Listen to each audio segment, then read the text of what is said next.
Today we're moving down south with part 3 of the Build a Team series. This time, it's the NFC South. Should be tons of fun, but before we get into that, if you enjoy the channel at any point, please support us down below, whether if you subscribe or just like the video. It all goes a very long way, and we're now on the road to 500 subscribers. Next big milestone for the channel, and we can't get there without you guys. Without further ado, this is the Anomaly Podcast. Let's get into the NFC South.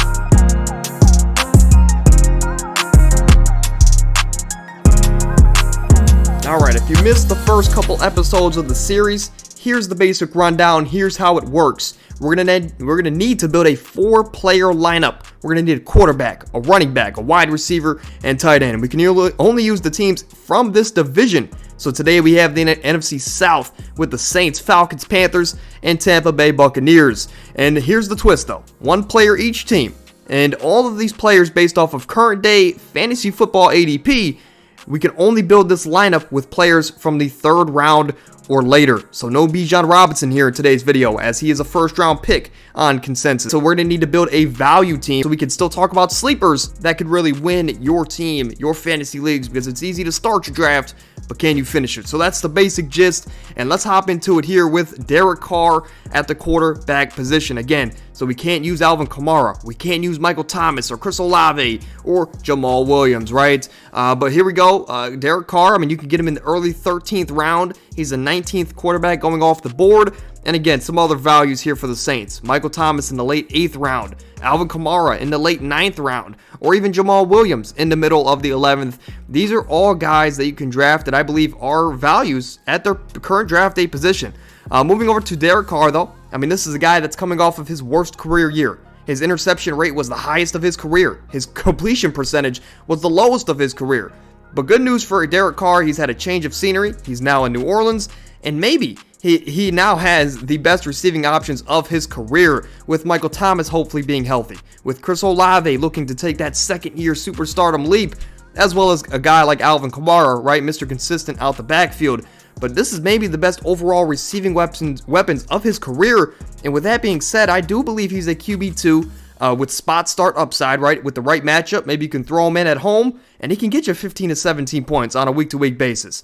But there's no rushing upside with Derek Carr. So to me, this all depends on your belief of Derek Carr as a passer and if he can bounce back with the receiving options he has now in New Orleans. But moving over to the running back position, I decided to go with Miles Sanders, a running back for the Carolina Panthers. Again, some other options and values here for the Carolina Panthers include Adam Thielen or DJ Chark. All depends on who you believe will be the alpha there in that receiving room. You can get those guys in the 13th round, right? So there's no risk taking players like Adam Thielen and DJ Chark. Another guy I just threw out there was Bryce Young, because yes, he's a rookie, and it typically takes those rookies a couple years to get used to the league, right? Get used to the speed and be effective at a high level.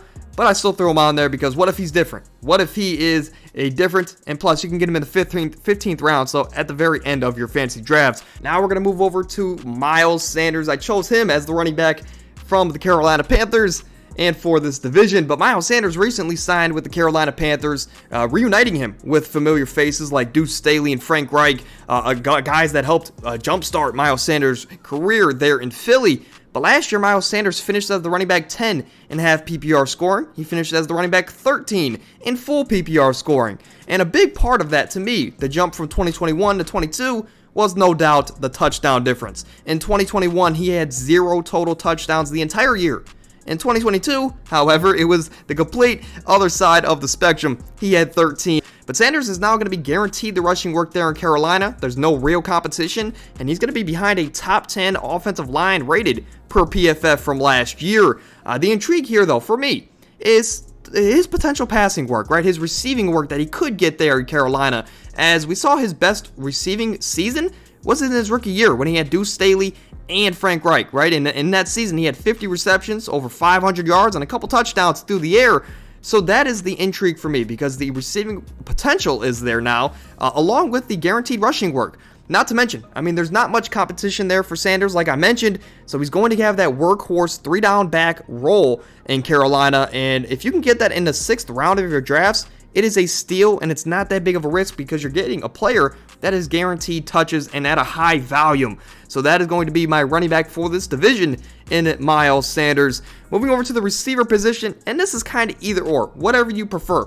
I went with Chris Godwin over Mike Evans, but I mean, Mike Evans, you can get in the early 6th round as the wide receiver 35, right? So Mike Evans is definitely a value. Or Rachaad White was another guy in contention, as you can get him in the middle of the 7th as the 24th overall running back, right? So both of those guys, incredible values for the Tampa Bay Buccaneers, but I went with Chris Godwin, as you can get him at the end of the 5th round. He's the 30th receiver going off the boards right now, and to be completely honest, I don't really care for the selection here, but again, one player from each team. This is a team I'm typically avoiding, but if I had to pick, I'm going to go with Chris Godwin, as, again, you can get him at the end of the 5th, early 6th round. It's not that big of a risk, right? It's not going to alter your team's success for the season, but it's definitely a shot in the dark that you can take that could put your team over the top. But to me, whether if it's Baker Mayfield or Kyle Trask, I think Godwin can have just a little bit more of a productive season than Mike Evans, as he's the slot receiver. It's not far down the field, right? As long as either of those quarterbacks can complete those 5 to 10 yard passes, Chris Godwin's going to be in a pretty good spot to have another productive season, at least more productive than Mike Evans. But he's a very talented receiver in the middle of his prime. He's 2 years now removed away from his knee injury, and he could be a very elite option as a safety blanket for either quarterback in this offense. Plus, in my opinion, right? In my opinion, I believe this team is going to be down a lot this season, and they're going to need to pass the ball a lot, especially late in games, to make up for the difference in the score. So the volume will be there, in my opinion. But can it be accurate enough, and can it be consistent enough from either Trask or Baker? That's the question you have to ask with these Tampa Bay receivers. But if I had to pick one between Evans or Godwin, I'm going to give the slight edge to Godwin, and I've been an Evans guy for a couple years now.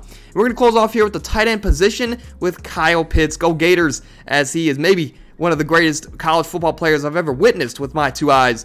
But another good value here for the Falcons is Drake London, right? You can get Drake London in the middle to the end of the 4th round. He's a wide receiver 1 in an offense that is a run-heavy offense, but if they are going to pass, Drake London seems to be the favorite option to look at over a guy like Kyle Pitts. However, Kyle Pitts is getting drafted right now at the end of the 6th, sometimes early 7th round as the 5th tight end off the board. And after becoming the first tight end in 50 years to have 1,000 receiving yards as a rookie at the tight end position, he's coming off of a terrible season. I mean, it was a complete different end of the spectrum, as last year he only had about 28 catches, 350 yards, and 2 touchdowns, while also missing 6 games due to a torn MCL. Again, as a Gators fan, Pitts is one of the most talented tight ends and athletes I've ever seen at the college level. Not even just at the college level, but at any level. But due to his situation in Atlanta, he's always going to be this high-risk, high-reward type of player for years and years until they at least change philosophies or the head coach. And a large part of that, again, is that he's with the worst possible head coach to see Kyle Pitts' fullest potential, is the point I'm getting at, as Arthur Smith's scheme is a run-heavy offense, right? And that's just not good for a guy like Kyle Pitts that needs to get the ball through the air. This is also an offense that just drafted Bijan Robinson. They have one of the best offensive lines in the league, so they're going to be the most run-heavy team in the league. I guess good news for Kyle Pitts, though, is that Desmond Ridder, he's going to have another year under his belt. Maybe they trust him more to push the ball down the field. And again, another positive is he's going to be cheaper than years prior. So you're really betting on the talent of Kyle Pitts at this draft price, right? In the 6th or 7th round, which he could be a league winner, but the volume is not guaranteed. So this is, again, going to be a high-risk, high-reward type of player for years and years to come. But he is no doubt going to be my tight end for this division. And let's recap here, as my lineup for the NFC South would be Derek Carr, Miles Sanders, Chris Godwin, and Kyle Pitts, as those 4 options are values for their teams. And this is the best, most logical lineup here for the NFC South. But let me know what you guys think down below. What would you do differently, right? Let me know that down in the comments. And that's really going to do it for today's show. We're going to be back tomorrow with another great podcast. Friday, we're going to have another one of these Build-A-Teams. Before next week, we're going to get into our rankings changes and another mock draft. A lot of fantasy content, a lot of other sports content here on the channel. So if you enjoyed it all, what you listened to, please support us down below. You know, whether if you like or subscribe to the channel, we're on the road to 500 subs, and we can't get there without you guys. But without further ado, I'll see you guys tomorrow. Stay happy, stay healthy. We're out.